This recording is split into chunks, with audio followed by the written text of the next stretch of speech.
Dang it, Mario! You can't be sleeping on the job like this. We have old foes to take on, like those in Bob-omb Battlefield. Howdy folks, my name is ReadyOpco. Welcome back to part number 5 of Let's Play Super Mario 64. In this part we're finally going to be returning to the very first course in the game to do a foot race with Koopa the Quick. Who is this Koopa the Quick fellow? He's a freaking massive Koopa for starters. Like, seriously, look at this guy in comparison to Mario. He's like 3 of me. Hey Mario, is it true that you beat the big Bob-omb? Cool! You must be pretty strong, and pretty fast. So, how fast are you anyway? Fast enough to beat me? Koopa the Quick? I don't think so. Just try me. How about a race to the mountaintop where the big Bob-omb was? What do you say? When I say go, let the race begin. Ready? Sure, sounds like a reasonable deal. I don't think that you're going to be able to beat me though, Koopa the Quick. Let's see how fast I can actually get there. Alrighty, a race to the mountaintop it is. And I have no idea what an optimal route to the mountaintop would be even considered outside of doing it the bog standard, normal way. So I'm going to do just that for you. Unfortunately, in our way is an extra ball from last time. I think there were only 2 in here when we did the first star. So now there are even more obstacles. However, I think that's legitimately the only change on this entire path. Otherwise, it is legitimately the first star that you already did, but slightly less interesting, perhaps? It's kind of an unfortunate situation, but I think that's okay. This is an entertaining enough star, and you know, it is supposed to be probably the second one that you do in the game and not the 20th. It's a little bit different when you have the perspective of the other stages that come after it, but I think...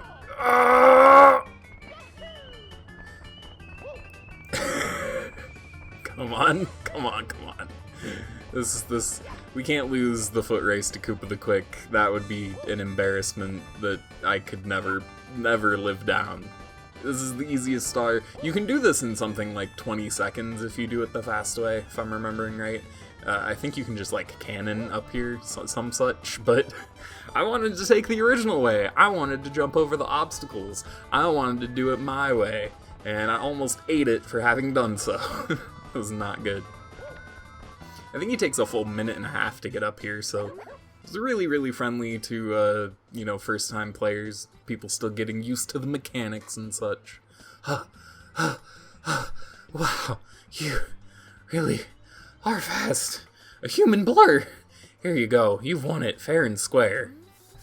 Thank you for the power star. And that's going to give us number 20. We're already a 1/6 of the way to 120 stars, being able to complete the game. That's actually really exciting. I wasn't expecting to be able to make so much progress so quickly, and yet here we are, making progress and doing it quickly. And I think that's pretty neato. Let's go ahead and do star number 3, shoot to the island in the sky. Definitely gonna need a cannon for this one. Thankfully we have our Bob-omb pal here. We're peace-loving Bob-ombs, so we don't use cannons. But if you'd like to blast off, we don't mind. Help yourself. We'll prepare all of the cannons in this course for you to use. Bon voyage! And just as in the stages preceding this one, or I guess after this one, more realistically, it's going to open the cannon for us. You can reach the star on the floating island by using the 4 cannons. So yeah, there are actually 4 whole cannons in this stage so that people can get really familiar with the concept, and so that you can shoot all over the place. You know, I think I might as well take you on a tour of where those are. It might be kind of a fun time. So, the first one is going to be right there. Second one is going to be right over the wooden bridge here. Thank you, Bob-omb, for launching me straight into the hole. It's perfect, perfect. And if we shoot up the mountain... Got the Bob-omb cannon, but a little bit further, got cannon number 3. And finally, actually, now that I think about it, this is 3. This is 4 right here. And this is 5, right? Right? There's one right here? Oh, there are 5 cannons in this stage. I have I've read your ruse, Mr. Bob-omb. You cannot trick me, sir. I found the 5th secret cannon, and that, I think, is going to launch us straight over the tree, just as I wanted. Of course, of course. No, this is perfectly fine, so long as we don't fall further down the mountain like we have been every time we've climbed it so far. And let's go ahead and make a more straight shot for that there tree, if we can. Perfect, perfect. And we've got a wing cap box up here. Seems like we might need that later. But for now, go ahead and collect the easy power star. Alrighty, hopping back in for star number 4, find the 8 red coins. And you guys know the drill for 8 red coins at this point. We've also got to get 100 in total. So let's go ahead and do so.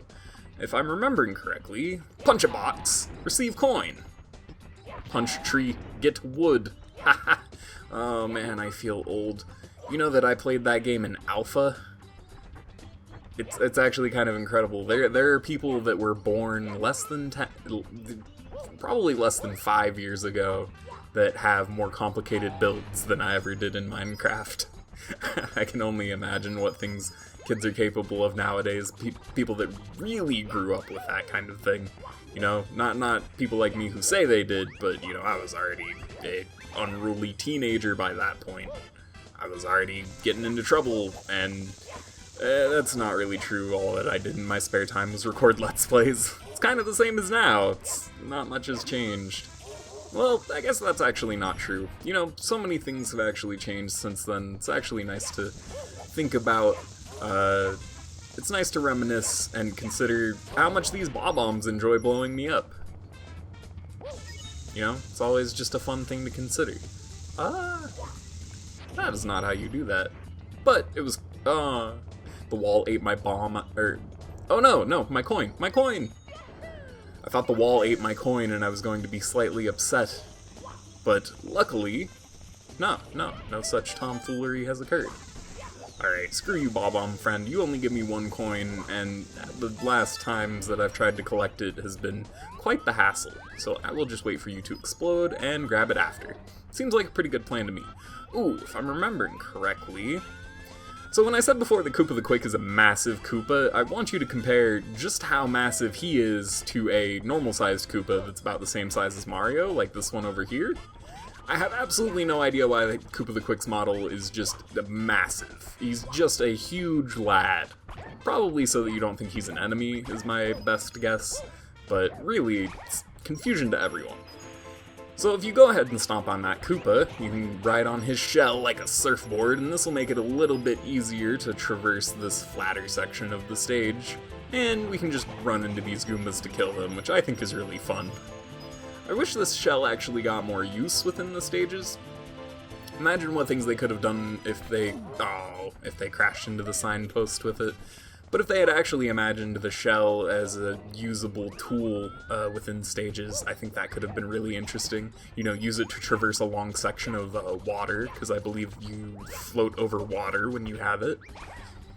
I can't think of any other particular uses at the moment, but I think that would have been really cool. Alrighty, if I have a alright memory of this level, these wooden posts here, we do a couple circles around them, will reward us with a couple of coins for the effort. And I think all 4 of them do that. What do I get if I ground pound these, actually? More coins? I absolutely cannot remember at all what these are for, if they're for anything beyond just getting coins by running around them, actually. I guess we're going to find out together. It'll be an adventure for everyone. Okay, come on, give me the coins. Most curious. Maybe because I ground pounded the one, none of the others will give me coins now. Which would be a really tragic state of things. Nope. Actually, turns out, not the case whatsoever. I don't know what I was doing wrong on that post before.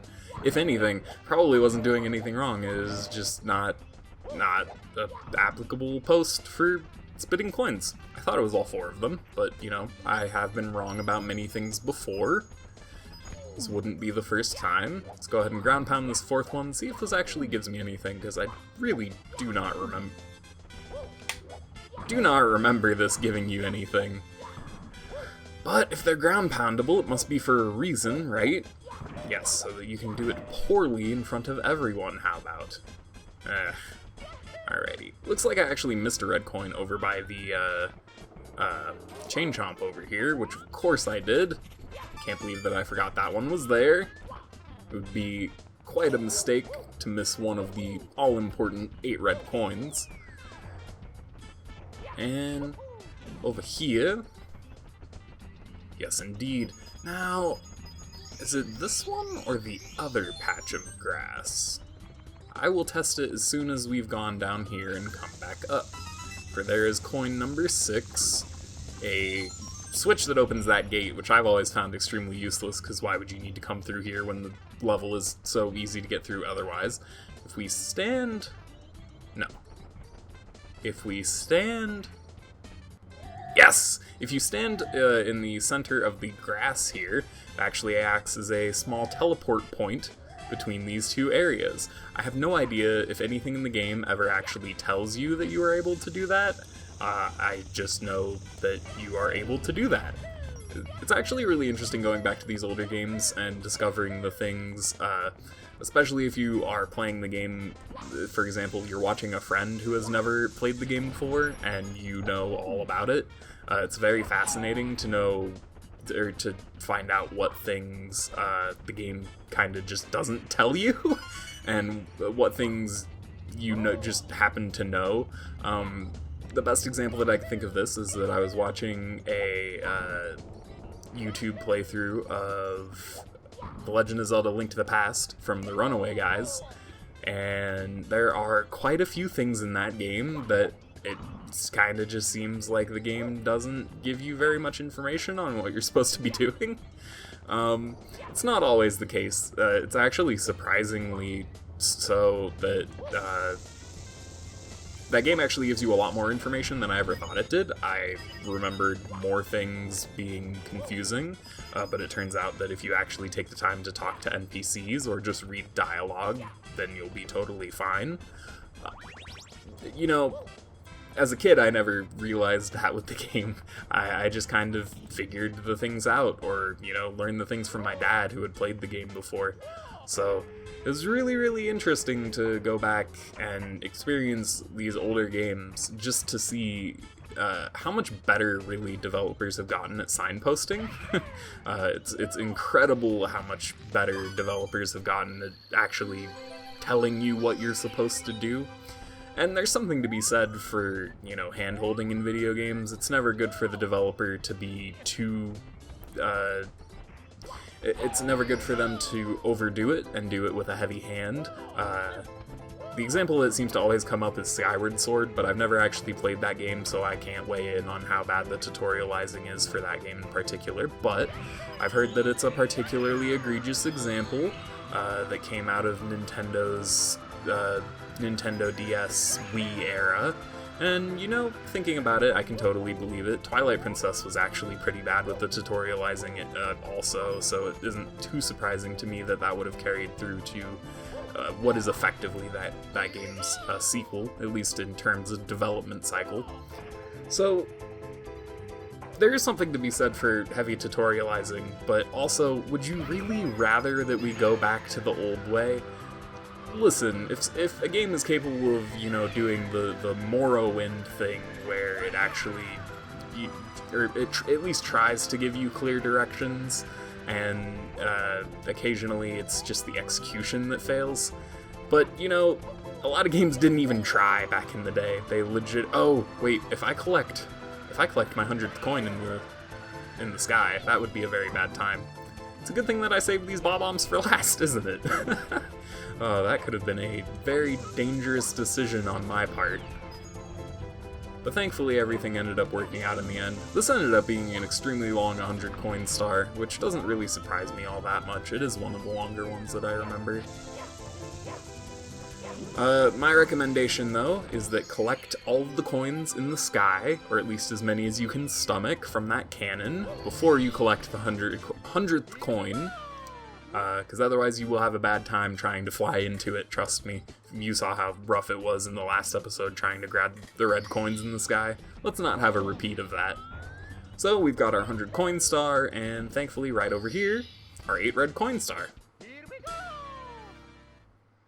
Alrighty, hopping back in for star number 5, Mario Wings to the Sky. Now I hope you understand why I took the time to do the next 2 levels in succession before going to Bob-omb Battlefield. This particular star is a lot easier to get if you have the wing cap. As a matter of fact, in this game it's near... I don't want to say impossible, because I'm certain that you can get it with the cannon on the floating island up there. It's just too much of a pain for me to be able to deal with, and I would rather show you the more effective way of doing so. I always try to make my videos from the perspective of someone who's never played the game before, and I understand that with older games like this it might not be the most effective thing. You know, a lot of people have played Super Mario 64 at this point. Especially if my age data is correct whatsoever. I mean, it is for very old videos, but even considering that, if the age data was correct at any point, the majority of my audience are actually people 18 to 24, you know, the older audience range compared to, you know, kids that watch YouTube, I guess.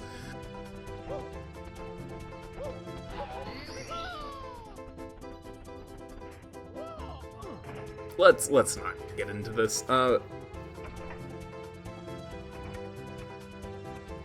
Anyhow, if my age range data is correct, it's probably older people that have already played the game, but I don't know. There's some part of me that can't help coming from the perspective of, you know, someone who might not ever have played the game before.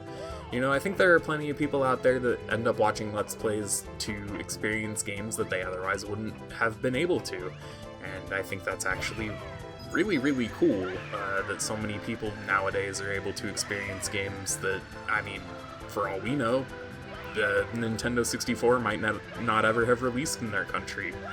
Maybe their computer is so terrible that they can't emulate it, but they're able to watch this video, you know, 240p. You know, you gotta actually consider these things, I feel, sometimes. And while it might not be the majority of your audience, having that kind of consideration, I think, would be helpful in the long run. Alrighty, let's...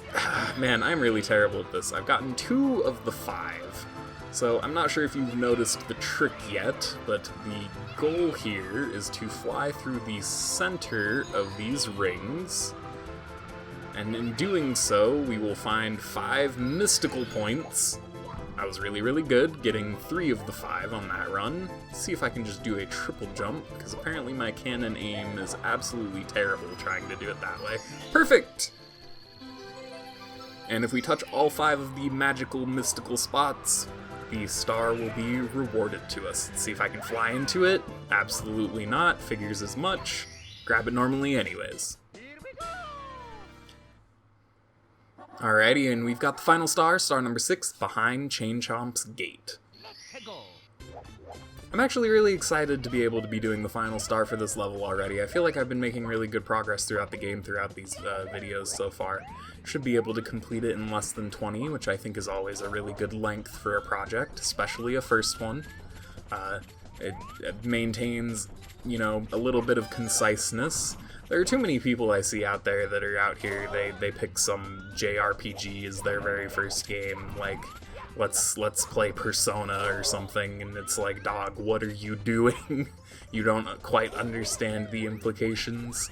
Especially, oh man, having to talk to yourself playing video games when you're not actually, like it's never something you've done before, and you're trying to do a game that is that long, is not a fun time. Okay, apparently I need to go regroup and grab some health, because this chain chomp is absolutely obliterating me. Wow, did you see that? That was some skillful platforming. It's very unlike the usual. Alrighty. So this is a very simple star, and there's an even easier way to grab it that you can watch in a speedrun. However, I'm bad at both methods, so you get the valuable experience of watching me flounder around this pole for a really long time. I used to be really good at baiting Chain Chomp, but apparently not so much anymore. And apparently my depth perception is absolutely terrible, although that's not a really new revelation to me. Ah, goodness. I still have to ground pound it 2 more times, which means if I get chomped another time, it's gonna be a really bad time. Time is but a human construct, and yet it is a construct that seems to absolutely wreck me on a daily basis. Oh no, that was supposed to be a long jump. Okay, well, either we die or we get it. I almost got it. I actually almost got it. But it looks like death is instead going to be our victory reward. Instead of a nice power star, we get knocked back out of the painting, for which to jump back in, and hopefully do that at much better this time. This is literally, you can get this as the first star in the stage, considering it is sitting right there. It's the earliest one that you can see. You can do this at any point. That's actually one of the cool things about Super Mario 64 is there's absolutely no restriction on what stars you can gather in any particular order for the most part. Oh, apparently my fingers are extremely fat today. You just gotta do it with a little bit of expedience, and there you go. If we manage to ground pound that pole 3 times, the lovely Chain Chomp will break the gate and get on out of here. It's a good thing he doesn't stick around, because he would probably totally eat us. I'm actually surprised that isn't what happens, but there we go. That's all 7 power stars collected in Bob-omb Battlefield in what is quite a satisfactory amount of time. At least for me, that 100 coin star was pretty ugly, but hopefully we'll be able to cut that down in future stages and in future parts. I hope you'll be joining me for those, and I will hopefully be seeing you in part number 6 of Let's Play Super Mario 64. My name is Ready Opco, seeing you then.